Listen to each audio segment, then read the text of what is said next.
Creative babble. Did I accidentally call you? Yeah. But that's no big deal. We can... Oh, that's fine. That's fine. Oh, you were trying to text me, or were you trying to call? Michael Torres says that he accidentally called me, but he sure had a lot on his mind. No worries. So my attorney tells me we need to stay away from questions that pertain to the ongoing lawsuit because we are going to litigate it. In the last episode, Michael Torres gave me reason to believe that maybe there are two sides to every story. If he can produce evidence that counters what Seafarer Exploration is saying, then everything they're claiming about him is wrong. So, what's really going on here? Do you have any documentation to support any of those credentials? I mean, yeah, I physically have my PhD from the actual diploma. I have my offer letter from Lincoln Labs MIT. I have my library card from MIT on me right now. Yeah. I have I'm on travel, so I can get them to you. I have a DD-214, which is honorable discharge, and I have my transcripts from the Citadel. What else do you need? Yeah, I'd love to see that.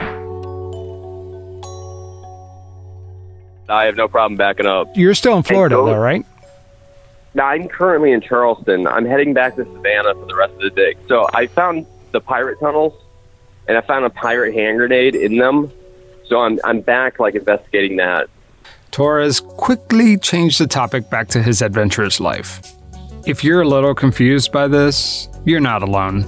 I'll do my best to untangle all of Michael Torres' stories, and I'm going to try to corroborate all the claims the Seafarer is making against him. This story is wild. By the end of this, I will contact an archaeology professor from an Ivy League school. I will speak to the attorney representing the Kingdom of Spain, and I will even reference an encyclopedia to fact-check something. Can you imagine? An encyclopedia? I'm Javier Leiva, and this is Pretend. Stories about real people pretending to be someone else.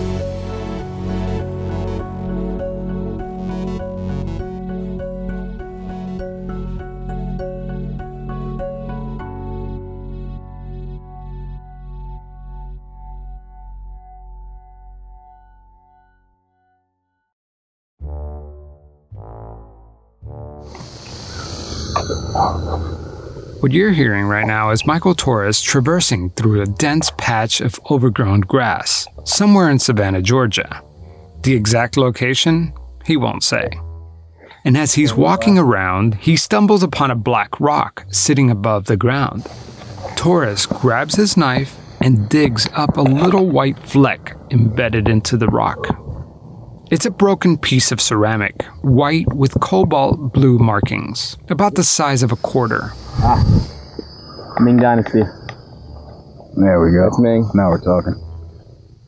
Torres says that this is Ming Dynasty pottery.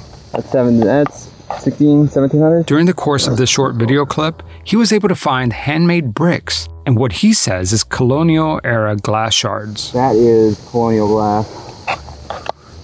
See the color?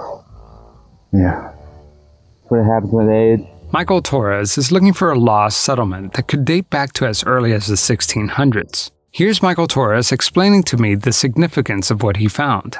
Oh, and by the way, sorry about the poor audio quality. Michael called me from a noisy restaurant.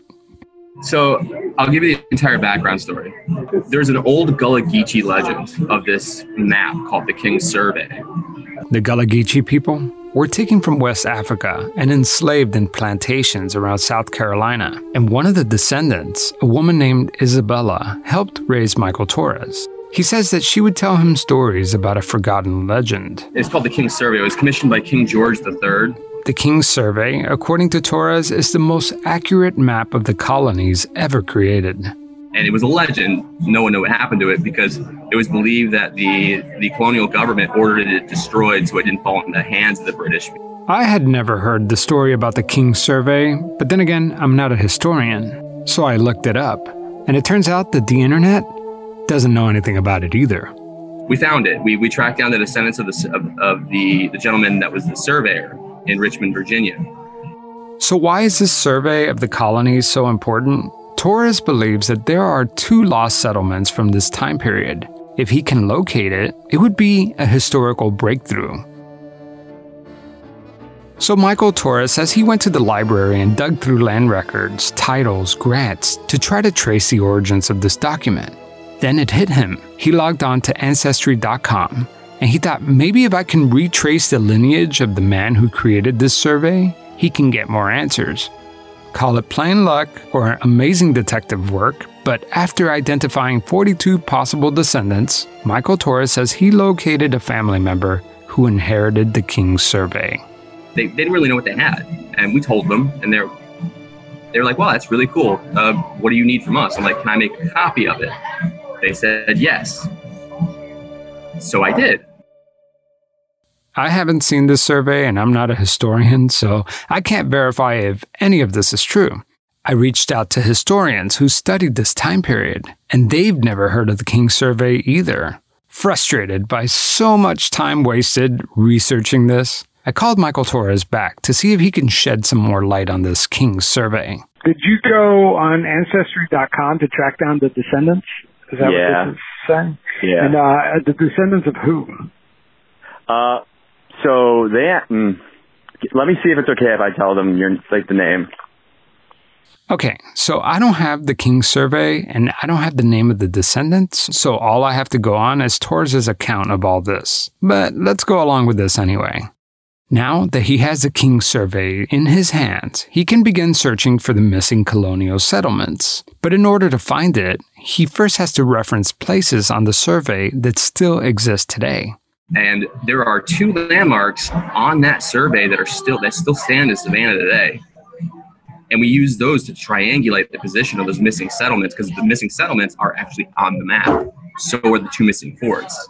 Torres says that one discovery led to another. Since locating the survey, he's focused his attention to excavating the foundations of a colonial-era bridge. We're actually using sandbags to change the current and the flow of the canal to give us more time to dig. Torres found broken pieces of pottery and coins. He also found a rusted handgun, which someone dumped into the river, but that's not all. So we found the colonial lockbox. What we think is the colonial lockbox.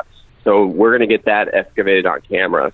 So what does that mean? What is the colonial lockbox? So basically, their bank safe. We think we found their bank safe. Hey guys, I'm back here at that missing settlement. I came at low tide, so to get a better idea of what I was looking at. The iron box is peeking out of the sand. It's completely eroded. So that colonial lockbox, there she is. Look how thick that iron is. Even has some of the colonial bricks oxidized into it, which would have held it into the wall. We have a major dig first week of October, and the entire team's coming into town. And is this work that you were commissioned to do, or is this just something you do for fun? I've been finding a lot of treasure. Like, we found an 892-carat ruby. We found a ton of gold. I've been selling some of our finds to fund this. He never really did answer my question. It seems to me that most of Torres' work is uncommissioned. He goes around looking for treasure, hoping to hit the jackpot. So essentially, you're going out finding these things that are already out there that you kind of have a clue, or you're kind of going off of research, or what made you look for these things? So I grew up in Charleston. I grew up in an old, ancient, by American standards, ancient port city. I'm finding this stuff like all over the place, like Ming Dynasty shards, colonial coins, Civil War coins. Like I found. He basically answered my question by flooding me with even more questions. Like I found a blockade runner. You know what a blockade runner is, right? Go ahead and explain it, just in case. Okay, so during the Civil War, the Union strangled the Confederacy economically by preventing it from trading, cutting off the South from much-needed supplies. President Lincoln ordered the Navy to block ships from entering or exiting the ports in southern states like New Orleans, Charleston, and Savannah, but some Confederate ships were able to slip through and get away. These are the blockade runners that Torres is referring to. Well, they would try to sneak out of the harbors, so we discovered one of the blockade runners, and it was full of Confederate silver. Here's a clip from a local Fox station out in Orlando. The news station's Mike Magnolia. We were out there for hours, and searching that long and finally finding something of such cultural significance is just it's enthralling. It's a high. Dr. Torres says his next move is getting additional manpower, more hands to dig. Yeah, it was full of Confederate silver coins and a lot of British coins. So there was rumors that the British were aiding the Confederacy. I haven't personally seen any of Torres's findings other than what he has shown to the local news. We found a number of English coin the same time period on that wreck, and a luggage tag that linked back to a gentleman that was in the intelligence service of England at the time. So we could prove that a representative of the crown was on that ship, and a ton of English coin.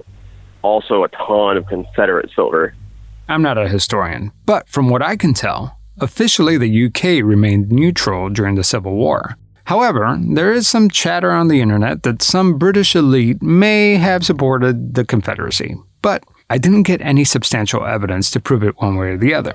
Putting history aside, many people were impressed by these discoveries. A Florida prep school jumped at the chance to help with the dig. Students from the prep school grabbed shovels, trowels, and sieves in order to help Torres recover more artifacts buried under the sand. They claimed they recovered a rusted battle axe, artillery rounds, and other pieces of rusted metal around the site. The school even offered Torres a job teaching archaeology at the prep school. So I contacted the president of the Florida Prep Academy School just to see what he thought of this Michael Torres guy. It turns out there never was a course taught by Torres. The school president wrote to me and said, and I quote, "Quite frankly, he did not satisfy our due diligence criteria or pass our screening process," unquote. Let's go back to the King's survey, because this next story is a real head-scratcher. Remember, Michael Torres initially went out looking for those lost settlements, but what he ended up finding was actually pretty disturbing. And we found the first settlement like right off the bat. But on the way to go discover that settlement, we found that mass grave. Here's audio of a video of Michael Torres walking down the bluff of a river near Bonaventure Cemetery in Savannah, Georgia. I think we stumbled onto a hate crime.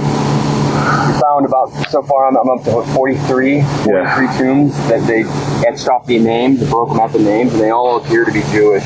In the video, you can clearly see broken tombstones scattered all over the ground.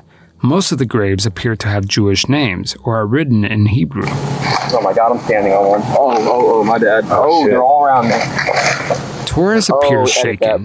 He picks up his cell phone and FaceTimes someone. Who? I'm not sure. I found something really disturbing.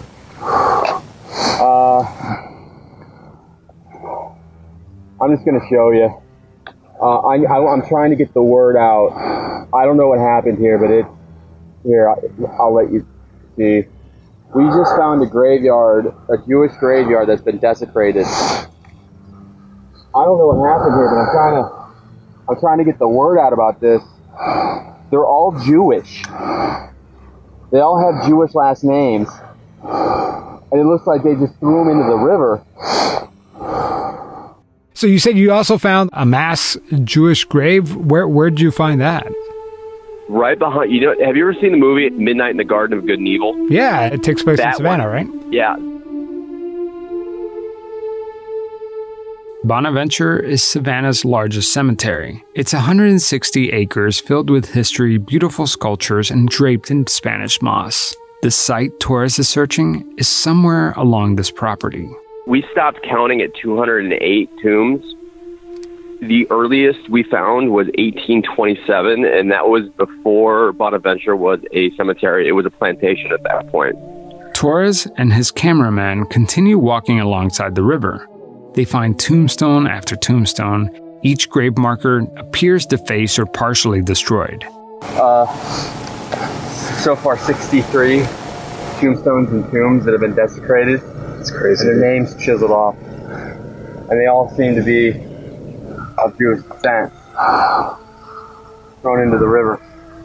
Mostly we're going to contact the local synagogue, get in touch with these people's families, let them know where their loved ones are. Yep. This is a mass grave. This is a mass grave. Who would have thought we'd have a mass grave in America? I want to stop here and say that this is really odd. These tombstones have obviously been desecrated, but this is not a mass grave. That seems a little hyperbolic. By definition, a mass grave is just a pit with unidentified bodies, and it implies that these people were killed or executed. And on top of that, these are Jewish graves. I mean, the implications of this is horrible. Plus, so far, Michael Torres has only found the tombstones, not bodies. Then they stumble upon something that Torres says appears to be a casket. But you know what? It's really hard to tell from the video. That's another casket. That's a casket. That's human remains. I didn't see any human remains. The camera pans off before you can even tell what's inside. I'm gonna have to call somebody from Bonaventure Cemetery to explain why there are tombstones scattered all along the river. But first, I want to talk about this Peruvian death mask. That's coming up after the break.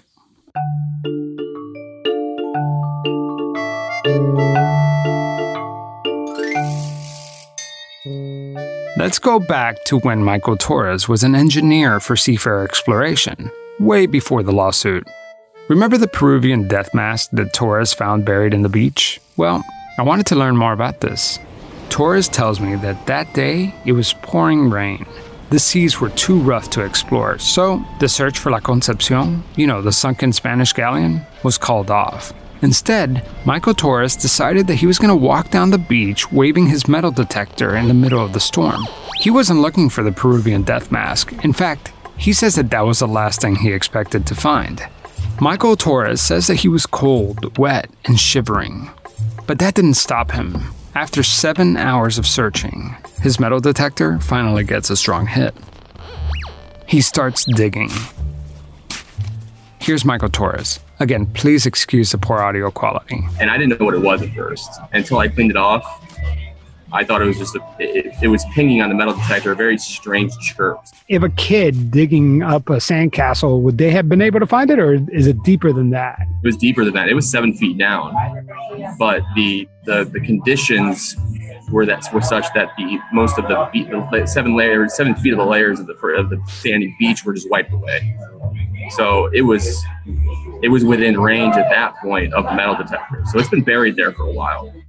You said you didn't immediately know what it was, right? The green was a dead giveaway that it was copper.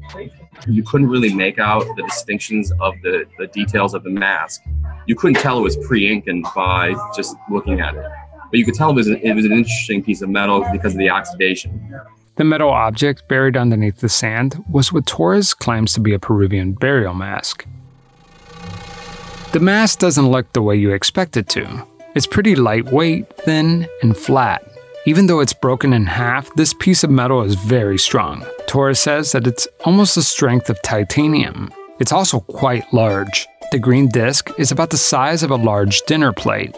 The mask is covered in pale green, which is consistent with the way copper oxidizes over long periods of time. So what makes this Peruvian? Well, the art stamped on it resembles pre-Hispanic style of Moche civilization that could date back thousands of years. Torres says that he spent 45 minutes digging before he found the metal object. Did you say you were having symptoms of hyperthermia around the same time? Oh yeah, I was hypothermic. Oh yeah, I was hypothermic. And why was that? I got pneumonia. It was a winter storm, and I know it's Florida, but if you spend enough time out there, your core temperature drops. And you can get hypothermia in 70-degree water if you're in it long enough.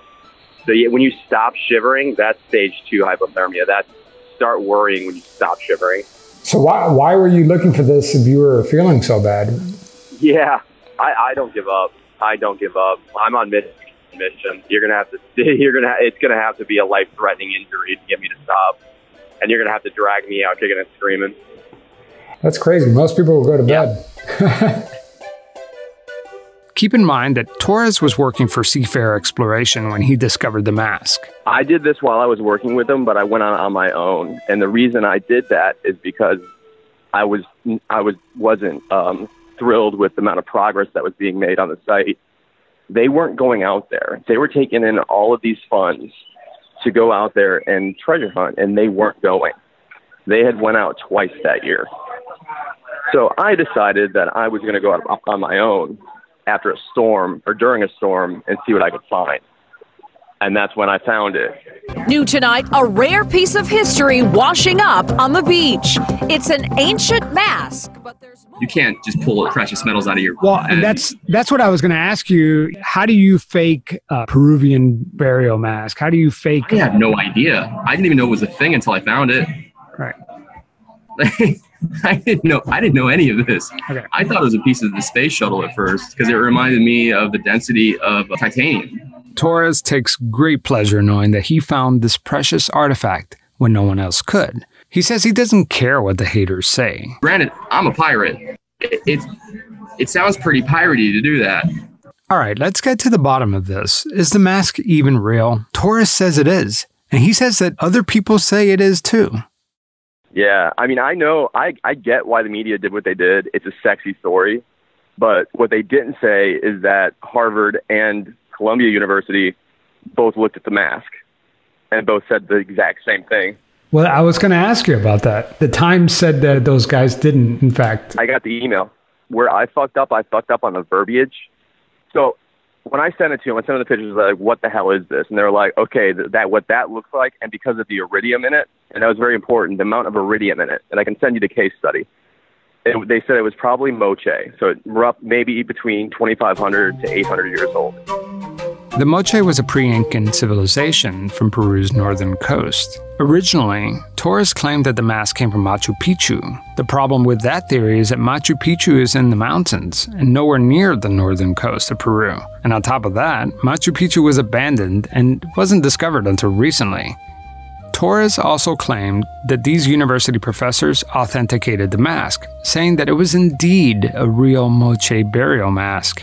I misspoke on the verbiage. They said was that it's most likely. They didn't say specifically. Okay. And that's where, so it's the difference between 95% sure and 100% sure, and I fucked up on the wrong side of that. I've read the emails, and nothing about this seems conclusive. Both professors say that it could be from Peru. It could date back thousands of years. One professor even wrote and said that it could be a Spanish colonial object made in prehistoric style. Basically, a real old souvenir. They didn't say it was fake, but they didn't say it was real either. So I called one of the university archaeology professors. The professor, who doesn't want to be named, said that Torres called her and presented himself as a researcher from MIT. After looking at the photos, the professor thought, this is interesting, but would never authenticate the object over email. In fact, this professor doesn't authenticate objects at all. And then I contacted Donna Yates, who's a professor in criminology, whose focus is antiquity trafficking, archaeology, and art crimes. She wrote back to me and said, that's no Peruvian burial mask. It's a very, very bad and unconvincing fake. Whoever made it didn't even really try to make it look real, and there's a chance that they never even meant for it to be mistaken or authenticated. It's certainly trying to be a Peruvian style, maybe Peruvian tourism sales style. But of course, these are professionals looking at an image from an email.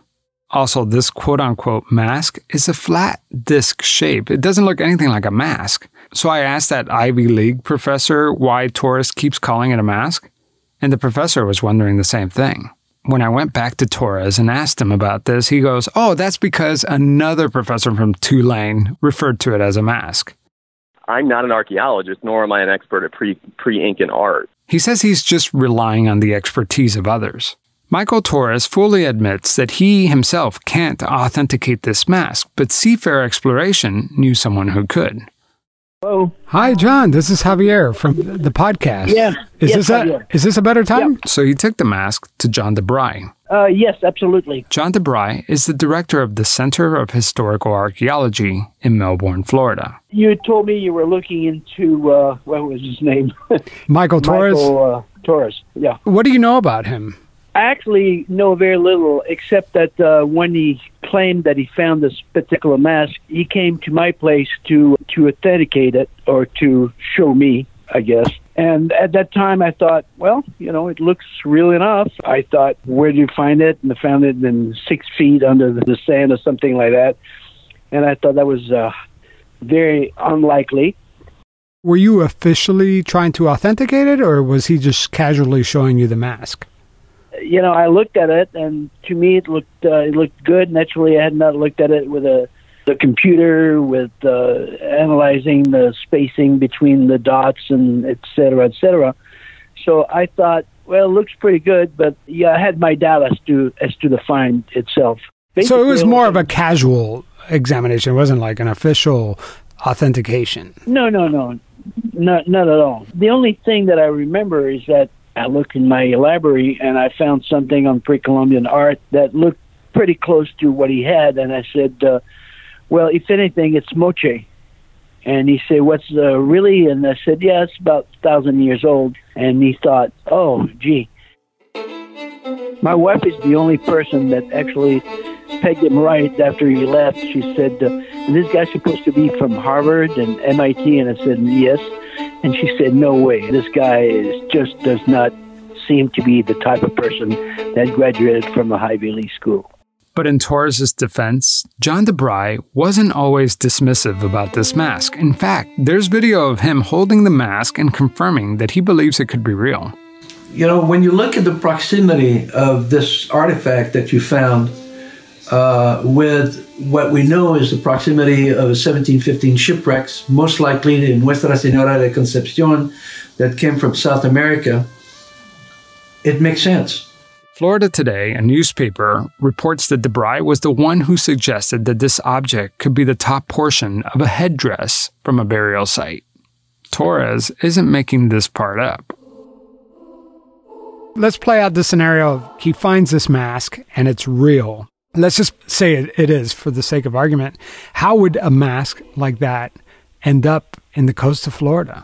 Well, that was one of my questions. I thought it was really strange because we know that by the 1715 anyway, this was old news. Nobody brought anything back that would have this kind of image or imagery.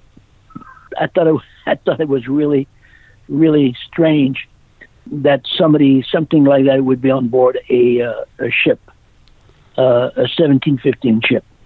And wouldn't the rest of the ship be found around the same spot? This is what we call context.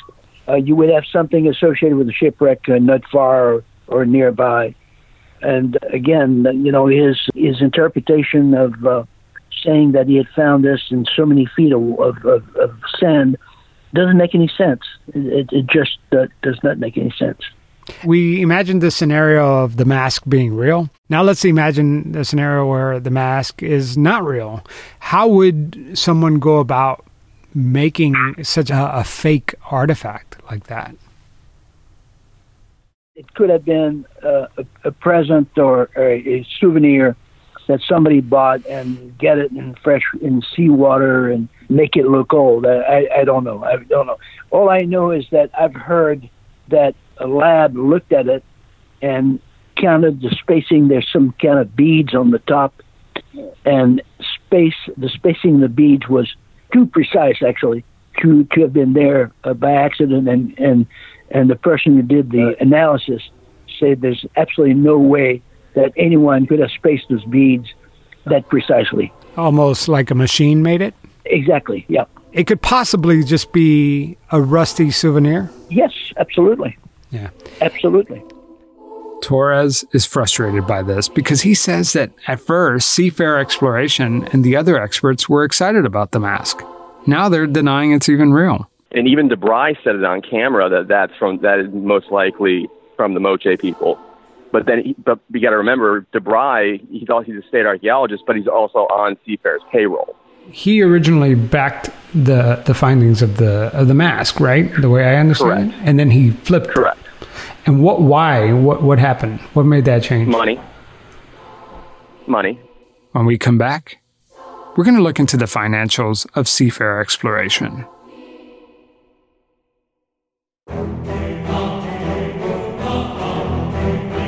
The The only reason why we're talking about Michael Torres is because a publicly traded company called Seafarer Exploration is suing him for fraud.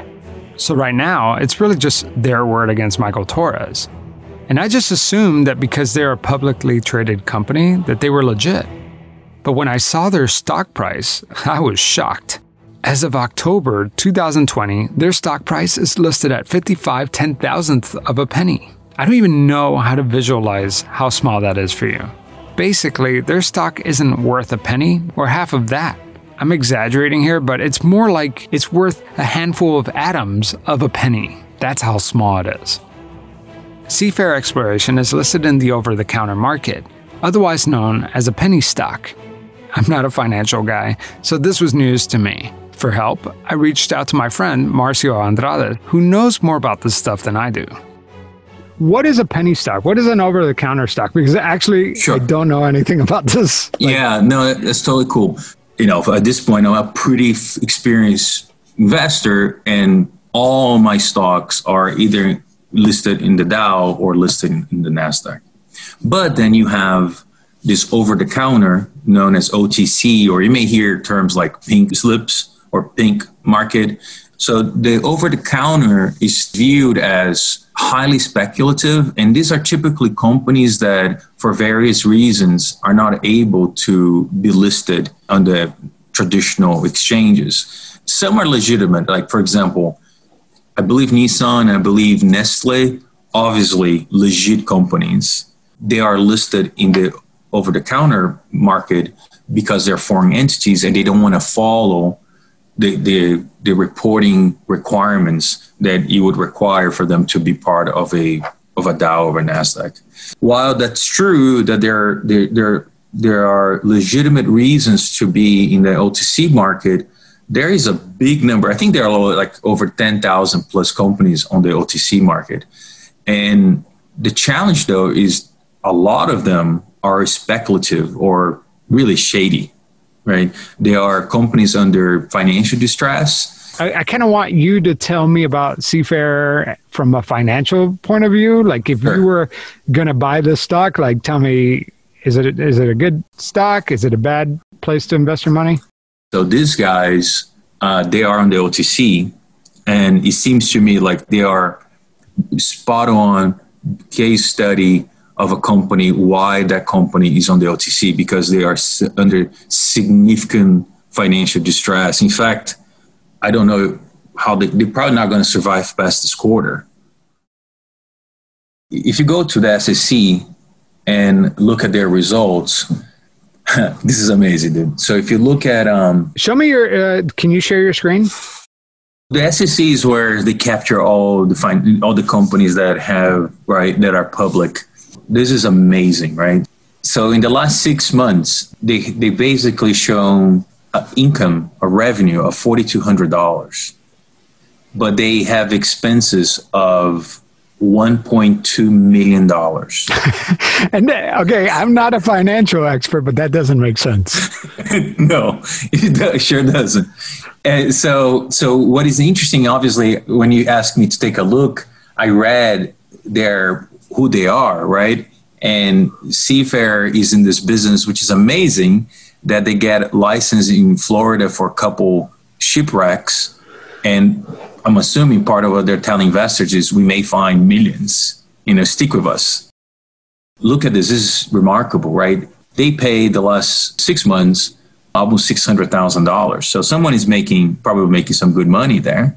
So then if you look at the balance sheet, it tells the same story. Marcio says that the company has $600,000 in cash, but after they pay their employees and their contractors the $600,000 in salaries and contracts, they're basically left with nothing. They're going to go under unless they can convince somebody to raise funds. They have so much debt with no revenue. They basically have no more cash. They probably will go under now. They probably will soon file for bankruptcy. If you're keeping score, Michael Torres is accused of telling stories in order to, raise his profile. But Seafarer Exploration, on the other hand, is telling stories to raise their stock price.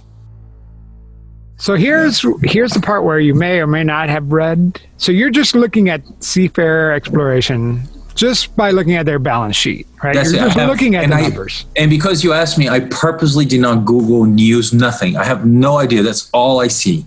Well, this is interesting because the idea is easy, right? They're going around trying to sell their stock based on the promise that they are going to find this Spanish galleon that's going to be filled with gold and silver.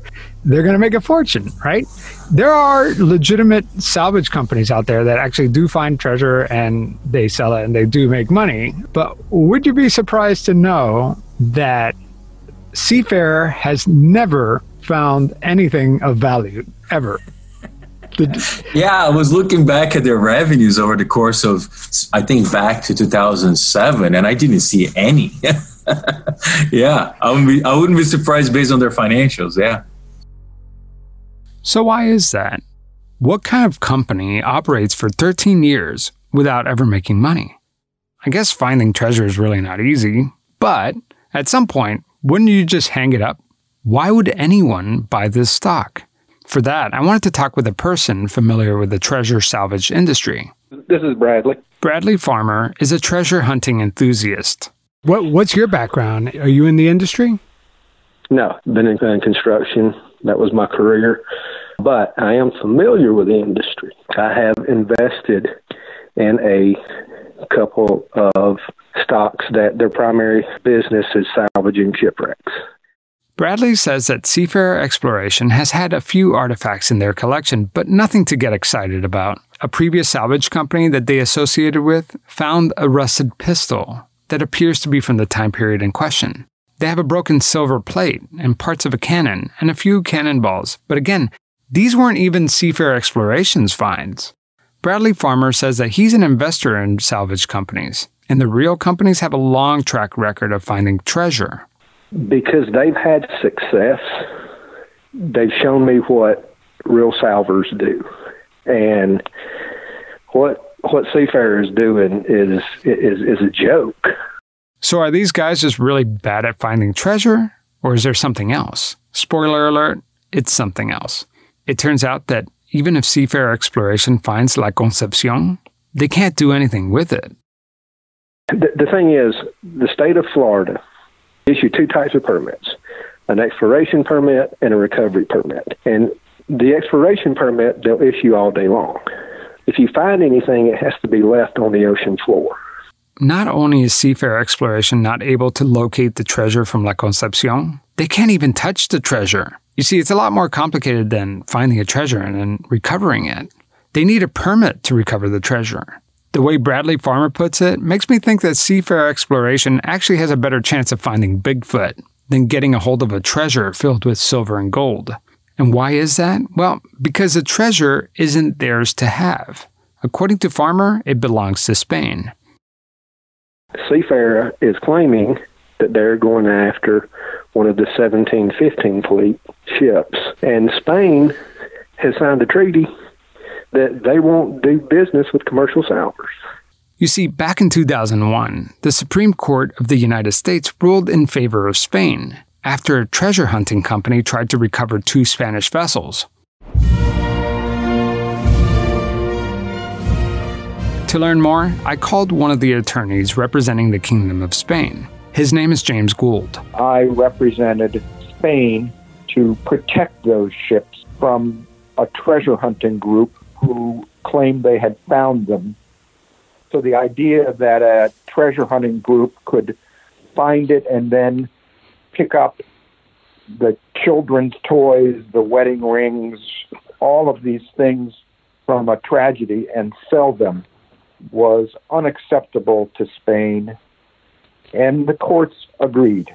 Therefore, because Spain won the case, it's foolish for any salvage company to even try to recover treasure off of a Spanish shipwreck. Most everybody who might be thinking about getting into treasure hunting now realizes it's a bad idea and that a lot of money can be spent for nothing.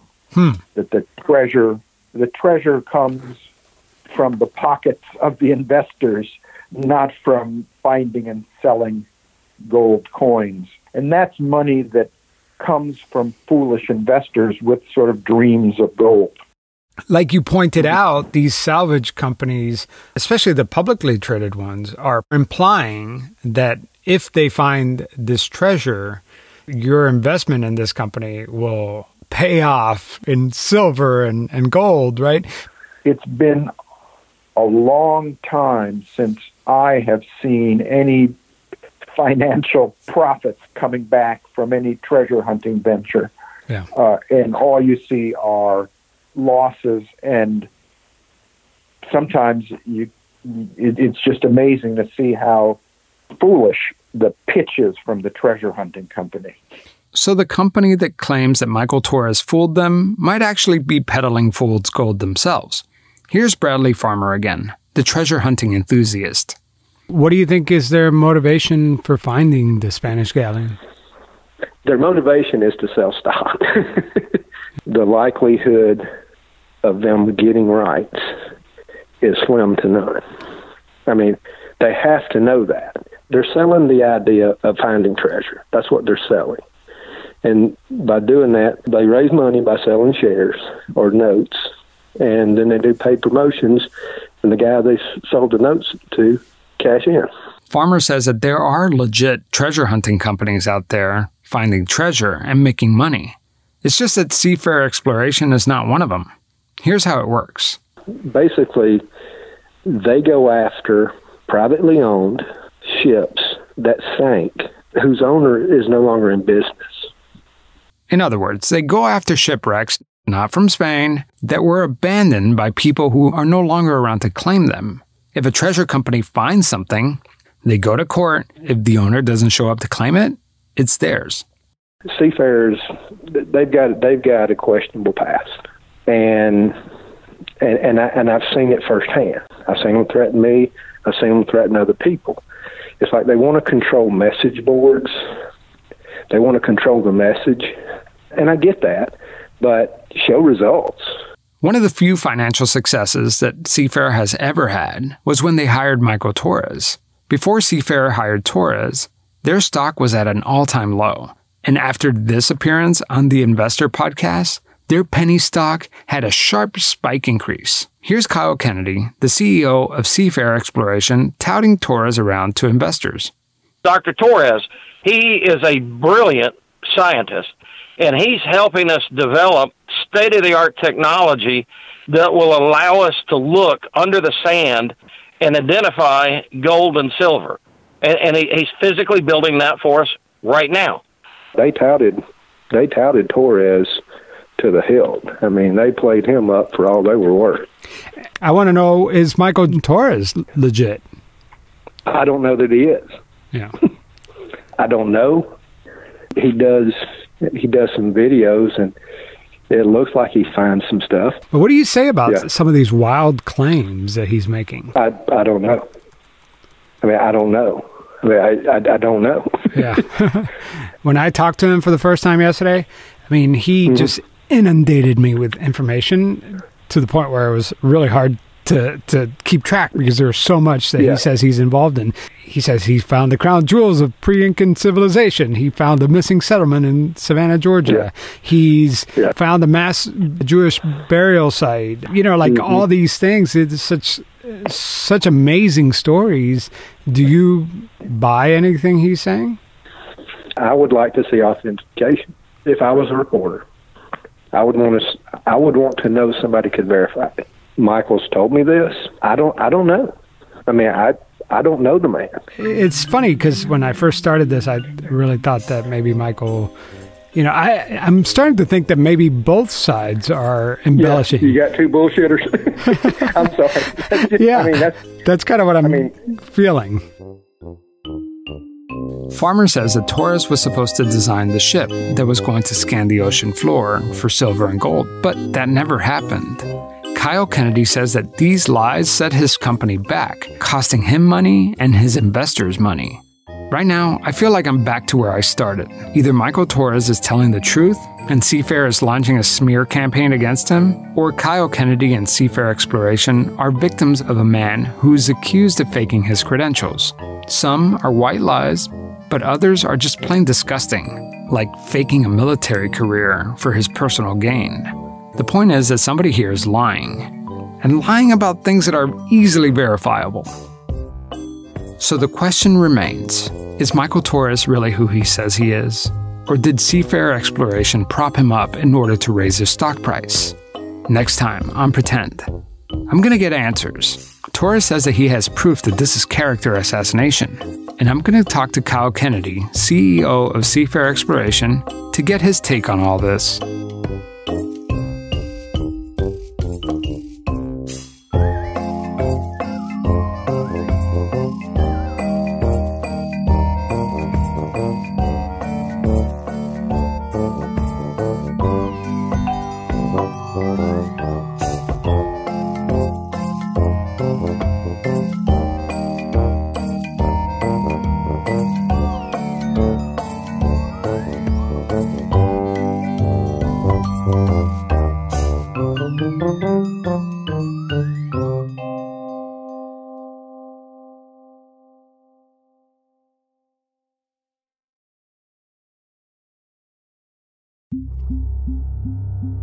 Creative Babble.